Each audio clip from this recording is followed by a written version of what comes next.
नमस्कार, मी दिनकर शिंदे. आपण पाहताय डीएस न्यूज. तुमचं मत माझं मत मध्ये आपलं स्वागत. मित्रांनो, विषय आपल्या समोर घेऊन आलो आणि तो म्हणजे राजकीय आहे, परंतु अत्यंत महत्त्वाचा आहे. कारण दक्षिण अहमदनगर या मतदारसंघाविषयी आपण चर्चा करणार आहोत.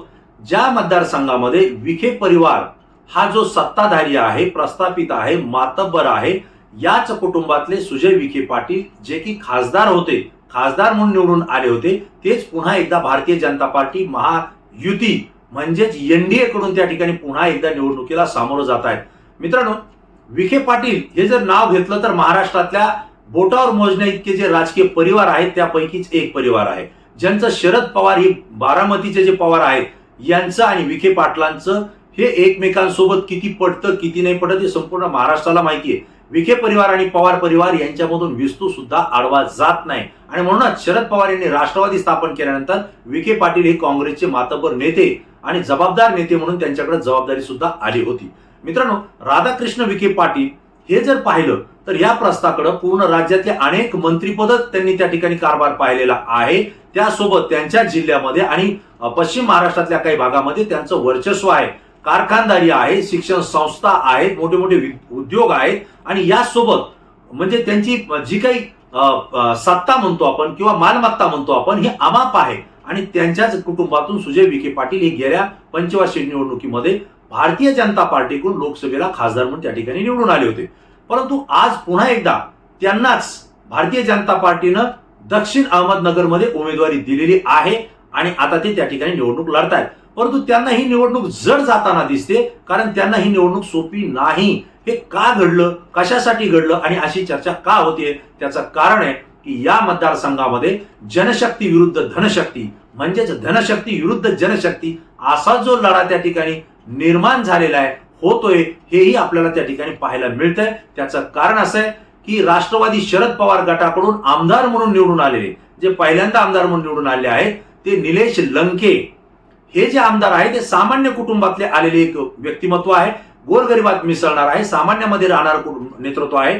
परंतु या दरम्यानच्या काळामध्ये ज्यावेळेस राष्ट्रवादी काँग्रेस फुटली, अजित पवार यांच्या सोबत काही आमदार गेले, त्यावेळेस निलेश लंके हे सुद्धा अजित पवार यांच्या सोबत जाऊन सत्तेमध्ये सहभागी झाले होते. परंतु मनाने ते शरदचंद्र पवार यांच्या सोबतच होते. शरद पवार यांनाच ते आपलं दैवत मानतात, नेता मानतात, हे त्यांनी सातत्यानं बोलून दाखवलं. परंतु अजित पवार हे सत्तेत आल्यामुळं एक वेगळी कारवाई आपल्यावर होऊ नये यासाठी ते त्यांच्यासोबत राहिले. परंतु मित्रांनो, शरद पवार यांना राजकीय दृष्ट्या जाणता राजा का म्हटलं जातं हे आपलं पुन्हा एकदा लक्षात येत आहे की विखे पाटील यांना वेळोवेळी त्या ठिकाणी पराभूत करण्यासाठी शरद पवार यांनी अनेक योजना आखलेल्या आहेत आणि त्यांना अनेक वेळा त्याचं यश सुद्धा मिळालेलं आहे. आता सुद्धा सुजय विखे पाटील यांच्या पराभवातून विखे पाटलाचा आणि विखे परिवाराचा पराभव करण्यासाठी पुन्हा एकदा शरद पवार हे सरसवलेले आणि त्यांनी या ठिकाणी जे अस्त्र काढलेले हे गरिबीचं अस्त्र काढलेले, हे सर्वसामान्याचं अस्त्र काढलेले आणि त्या ठिकाणी जनशक्ती ज्याच्या पाठीमागं आहे ते अस्त्र बाहेर काढले आणि ते म्हणजे निलेश लंके. मित्रांनो, निलेश लंके यांनी अजित पवार गटाला त्या ठिकाणी सोडचिठ्ठी दिलेली आहे आणि केवळ सोडचिठ्ठी दिली म्हणजे त्यांना सोडून ते पुन्हा शरद पवार यांच्या गटात आले नाही, तर त्यांनी स्वतःच्या आमदारकीचा राजीनामा दिलेला आहे. आणि अजित पवार यांनी संकेत दिले होते निलेश लंके यांना जर जायचं असेल तर त्यांची आमदारकी धोक्यात आहे.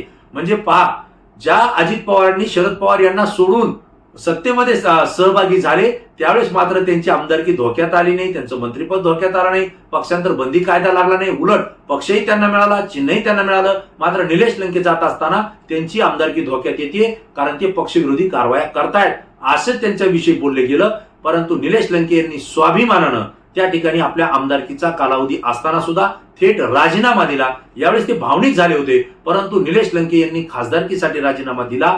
एवढा संकेत गेला नाही तर स्वाभिमानासाठी दिला, एकनिष्ठतेसाठी दिला, शरदचंद्र पवार यांच्या राष्ट्रवादीसाठी दिला, हा संकेत त्या ठिकाणी गेलेला आहे. मित्रांनो, या मतदारसंघामध्ये विखे पाटील यांच्या परिवाराच्या विरोधात जनमत आहे. कारण एक व्यक्ती किंवा त्याचं कुटुंब सातत्यानं जर राजकीय सत्तेत राहत असेल तर त्याला प्रस्थापित म्हणलं जातं आणि सत्तेत राहिलेल्या प्रस्थापितांच्या विरोधात हा सामान्य नागरिक, सामान्य जनता आणि गोरगरीब हा विरोधात जात असतो. हा आतापर्यंतचा इतिहास आहे. आणि आता मात्र निलेश लंके यांच्या माध्यमातून या गरिबांना एक नेतृत्व मिळाल्याची भूमिका आणि भावना या मतदारसंघामध्ये तयार झाली आहे. आणि निलेश लंके यांनी सुद्धा घोषणा केली आहे की जनशक्ती विरोधात धनशक्ती विरोधात आपली जनशक्तीची लढाई आहे. आता कुणाला विजयी करायचं, कुणाला पराभव करायचा, याचं सगळं श्रेय हे जनतेच्या हातात आहे असं त्यांनी म्हटलेलं आहे आणि या लोकसभेच्या निवडणुकीला ते सामोरं गेलेले. मित्रांनो, आजही मी आपल्याला सांगतो, जिथं गाव करील तिथं राव काय करील ही ग्रामीण भागात मत आहे आणि मन आहे. आणि त्याच पद्धतीनं निलेश लंके यांच्या पाठीशी हा जो जनमताचा कौल त्या ठिकाणी येताना दिसतोय. यामुळं प्रस्थापित असूनही, राज्यकर्ते असूनही आणि राज्यातला महत्वाचं मंत्रीपद असलेले राधाकृष्ण विखे पाटील यांचे सुपुत्र जे की खासदार आहेत सुजय विखे पाटील, हे अडचणीत आल्याचं चित्र आज तरी या ठिकाणी दिसतंय. अजून उमेदवारी अर्ज दाखल करणे, आणखी प्रचार त्या ठिकाणी होणे, अनेक घडामोडी त्या ठिकाणी घडतील. परंतु निलेश लंके यांनी त्या मतदारसंघात मर्मावर बोट ठेवलंय. ते म्हणजे असं की सुजय विखे पाटील हे दक्षिण नगरमधून निवडून आलेले आहेत, परंतु ज्यावेळेस देशाचे पंतप्रधान हे नगर जिल्ह्यामध्ये निमंत्रित केले गेले त्यावेळेस त्यांचा कार्यक्रम हा उत्तर नगरमध्ये त्या ठिकाणी कार्यक्रम घेण्यात आला. त्यानंतर अमित शहा जे की गृहमंत्री आहेत देशाचे, त्यांना बोलून कार्यक्रम घेण्यात आला. सुजय विखे पाटील हे दक्षिण नगरचे खासदार असताना कार्यक्रम मात्र उत्तर नगरमध्ये त्या ठिकाणी घेण्यात आला. म्हणजेच प्रत्येक जो काही कार्यक्रम होतो, प्रत्येक योजना ज्या येतात त्या ज्या मतदारसंघात ते निवडून आले त्या ठिकाणी न करता त्या उत्तर नगरमध्ये केल्या जात आहेत. याचा फटका सुजय विखे पाटील यांच्या उद्याच्या निवडणुकीला बसेल असं त्या ठिकाणचे मतदार बोलत आहेत. कारण ज्या मतदारसंघात निवडून आले त्या ठिकाणी कार्यक्रम होणं अपेक्षित होते, त्या ठिकाणी विकास योजना आणणं गरजेचं होतं. शासन आपल्या दारी हा कार्यक्रम ज्यावेळेस त्या ठिकाणी घेण्यात आला त्यावेळेस तो कार्यक्रम सुद्धा सुजय विखे पाटील यांच्या मतदारसंघात न घेता तो सुद्धा उत्तर नगरमध्येच घेण्यात आला असं सुद्धा निलेश लंके म्हटलेले.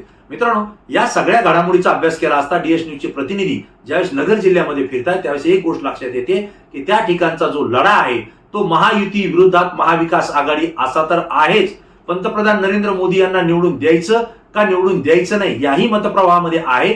त्याही पेक्षा विखे पाटील हे प्रस्थापित आहेत आणि निलेश लंके हे सामान्य कुटुंबातले आलेले आहेत. मग धनशक्तीचा विजय करायचा का जनशक्तीला सामान्यांनी साथ द्यायची हा सुद्धा प्रश्न आणि लढा या जिल्ह्यामध्ये खासदारकीच्या निवडणुकीमध्ये आपल्याला पाहायला मिळतोय. मित्रांनो, याच गोष्टीमुळे विखे पाटील यांना ही निवडणूक अत्यंत चुरशीची होणार आहे, अत्यंत जड जाणार आहे असं चित्र आज तरी या ठिकाणी पाहायला मिळतंय. पुढच्या घडामोडी काय घडतील, कोण नीती आणि कोण कुटनीती वापरतं याकडे सुद्धा तुमचं आमचं लक्ष असेल. परंतु ही माहिती, ही घटना मी आपल्यासमोर देतोय.